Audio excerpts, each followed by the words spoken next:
모든 존재자는 이유 없이 탄생하고 약함으로 연장되며 우연히 죽음을 맞이한다.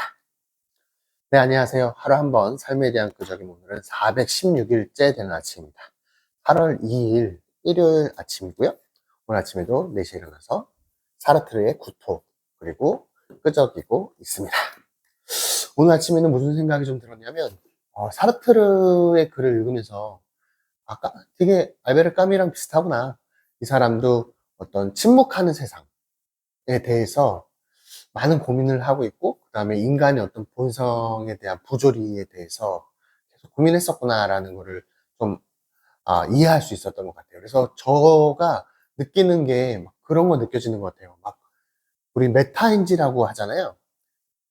저를 객관적으로 들여다볼 수 있는 거, 상황이나 뭔가를 객관적으로 바라보게 하는 거. 그게 조금 늘어가는 것 같다라는 좀 생각했습니다. 왜냐면은 인간은 그냥 지금 우리가 바라보고 있는 거, 이렇게 존재하는 거, 뭐든지 그 도가도 비상도처럼 우리가 정확하게 보고 느끼고 맛보고 막 이렇게 하는 거는 실제로 그게 본질을 우리가 보고 본질을 느끼는 게 아니잖아요. 우리는 본질을 알고 싶어 하는 욕구만 있을 뿐인 거죠. 그래서 우리의 어떤 시각, 신경을 통해서 우리가 의식하는 것은 실제로 어떤 물 자체의 자체, 그 플라톤도 얘기했고 뭐 여러 사람들이 얘기했던 것처럼 그 동굴 속에서의 어떤 그림자처럼 본질을 보는 것이 아니라 그걸 어떤 투영된 관념으로 투영된 관점을 보는 것이라는 거죠. 그래서 우리가 살아가는 이 세상, 이 인간들이 살아가는 것은 어쩌면 본질적인 것을 보는 것이 아니라 하나의 어떤 프레임을 통과해서 바라보는 허상일 수도 있다. 진짜의 모습이 아닐 수도 있다.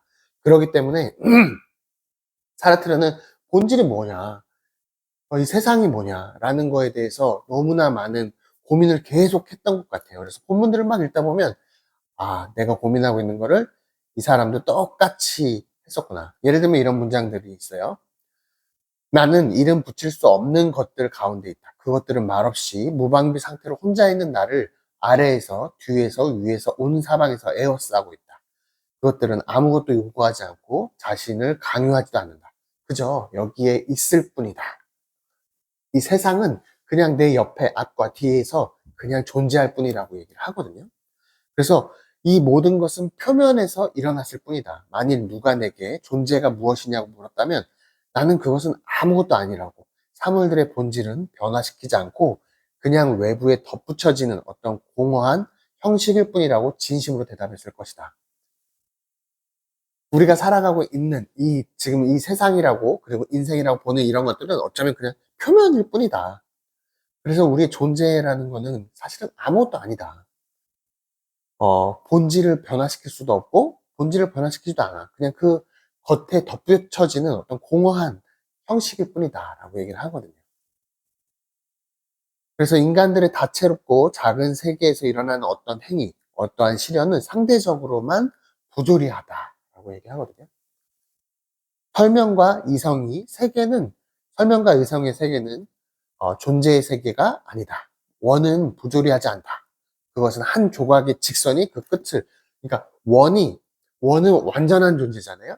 완전한 원은 실제로는 존재할 수 없죠. 우리의 생각 속에서만 원이라는 게 존재하는 것처럼 우리는 어떠한 완전한 존재를 어, 궁극적으로 원하죠. 살아가면서. 하지만 실제로 완전한 존재를 우리는 알 수도 없어요. 보지 못했으니까. 그런 것처럼 우리가 고민하는 것들 있잖아요. 완전한 것. 태초의 시작, 인간의 죽음, 막 이런 것들이 우주의 시작, 막 이 생명의 시작, 뭐 이런 것들을 우리가 어떠한 프레임으로서, 생각으로서 우리가 완전한 것을 알고자 하지만 실제로는 모를 수 있다라는 거예요. 그렇기 때문에 신이라는 것을 완전한 존재를 들여와서 어떤 우리의 대리 만족을 하게 되는 거죠. 알고자 하는 욕구에. 그런 것처럼 사르트르의 어떤 글을 읽다 보면 저는 그랬던 것 같아요. 요즘에 드는 생각인데 세상은 그냥 존재하는 거예요. 까미도 침묵하는 세상이라고 얘기했죠. 부조리한 세상이라고.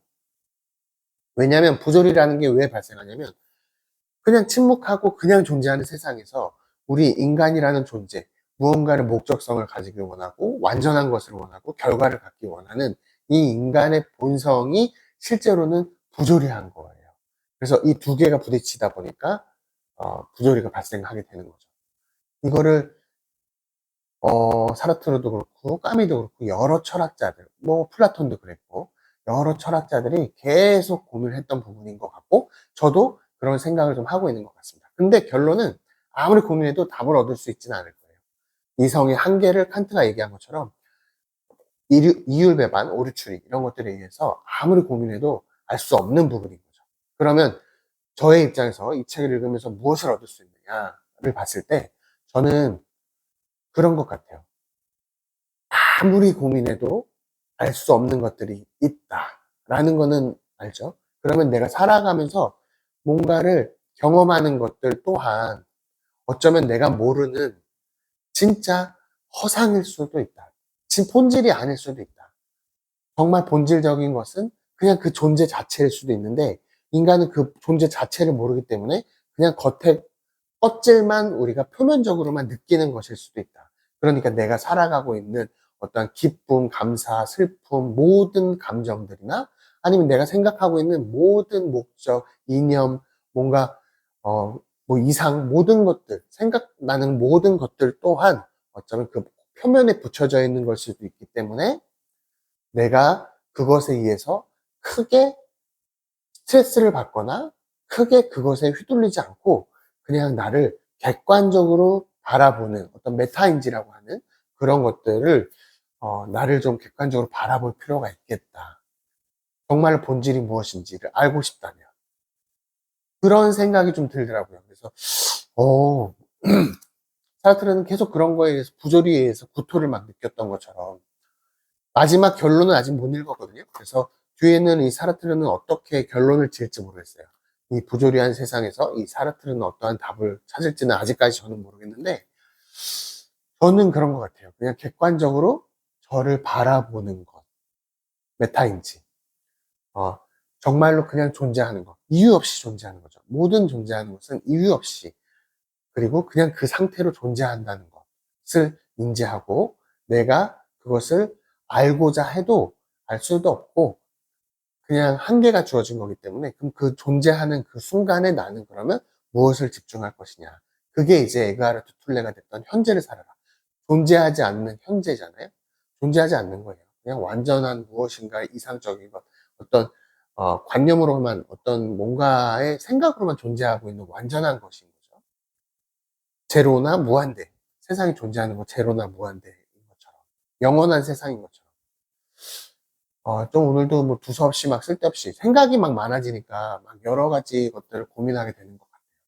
결국에는 영원한 세상, 그냥 존재하기만 하는, 침묵하는 세상에서 내가 살아가는 거는 영원한 존재가 아니고, 그리고 보는 것도 한계가 주어지고, 에고라고 하는 것처럼 그냥 실제로 겉표면만 바라보는 이 세상, 내가 살아가고 있는 이 표면만 살아가는 세상, 이거에서 나는 과연 그러면 무엇에 진정한 감정을 느낄 것이며 무엇을 바라보며 의미를 찾을 것이며 나만의 어떤 의미를 가질 것이며 이런 것들을 한 번 더 고민해 보는 것 같습니다.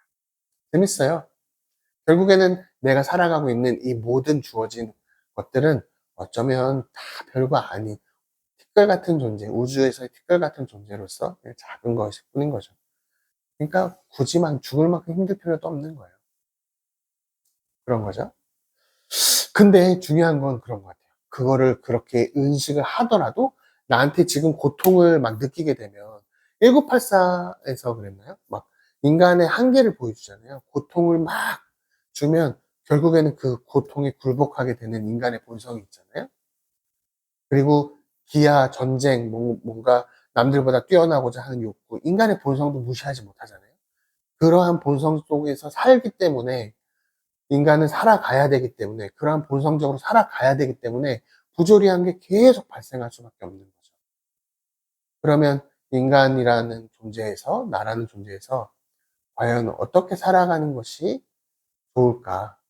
그냥 이렇게 그냥 완전한 무엇인가의 그런 것을 바라보면서 살기에는 철학자처럼 살기에는 세상이 그렇게 호락호락하지 않고 계속 고통을 주고 힘들게 하잖아요. 그랬을 때 그 고통을 조금 이겨낼 수 있는 방법이 무엇인가에 대해서 생각하는 것 같고, 그 방법이 바로 메타인지처럼 그냥 실제로 진실은, 본질은 이게 아니니까 나의 본질을 보기 위해선 좀 더 객관적으로 나를 바라보는 것. 그러다 보면 느껴지는 고통이나 이런 것들이 조금은 내려놓을 수 있다는 거. 그리고 살아가는 이 전제 자체가 얽힘으로 막 있기 때문에, 어, 뭐, 카를로 로벨리 여러 가지 막 짬뽕대, 지금 막 제가 막 머릿속이 복잡한 것 같아요. 여러 생각들. 뭐, 지금 살아가면서도 제가 스트레스도 막 여러 가지도 받고 있고, 그럼에도 책이라는 거를 계속 읽으려고 하고 있고, 하루하루 뭔가 감정이 느껴지는데 이걸 조금 더 나를 격리시켜서 조금 객관적으로 바라보고 싶어 하는 마음과 여러 가지 감정들이 막 복합적으로 막 저한테 들어오면서 지금 막 뇌가 안에서 막 폭발하고 있는 그런 상황인 것 같습니다. 그러다 보면 이 시기가 지나고 나면 저는 또 한 단계 또 성장해 있겠죠. 계속 그렇게 반복되는 것 같습니다. 막 스트레스 받고 막 뭔가를 막 몰두해서 뭔가를 하다가 보면 힘들고 막 이러는데, 그거를 그냥 지나가다 보면, 그 과정을 지나가서 보면 어느 순간 보면 내가 그거를 위해서 내가 이렇게 지나온 과정을 다시 되돌아보게 되는, 객관적으로 되돌아갈 수 있는 여유가 생기는 그런 게 계속 인생의 반복이 아닌가, 저는 그런 생각을 오늘 좀 했습니다. 이 말 너무 좋잖아요. 모든 존재자는 이유 없이 탄생하고 약함으로 연장되며 우연히 죽음을 맞이한다. 아, 꽃이 존재하는 게 이유가 없는 것처럼, 꽃이 향기를 뿜는 게 이유가 없는 것처럼, 그냥 단지 존재할 뿐인 것처럼, 인간 또한 그러한 존재인데, 단지 이 진화로서 생겨난 의식이나 이 유전자적인 어떤 행위 때문에 인간을 고통스럽게 만들어낸 거죠. 그냥 단지 존재할 뿐인 존재인 것 라는 생각을 조금 오늘 아침에 좀 했습니다.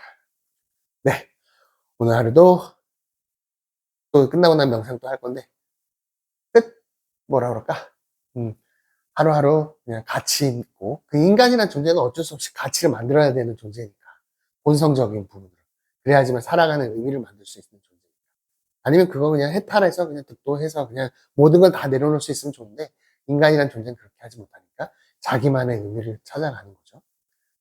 오늘 하루도 가치 있는 하루, 그리고 새로운 경험하는 하루 되시길 진심으로 바라면서 마치도록 하겠습니다. 내일 또 같은 시간에 뵙도록 하겠습니다. 이 책 오늘 이번에 너무 오랫동안 있는 것 같아요, 이번에. 빨리, 오늘은 좀 시간 나는 대로 빨리 한번 읽어보도록, 좀 서둘러서 읽어보도록 하겠습니다. 내일 또 같은 시간에 뵐게요. 감사합니다.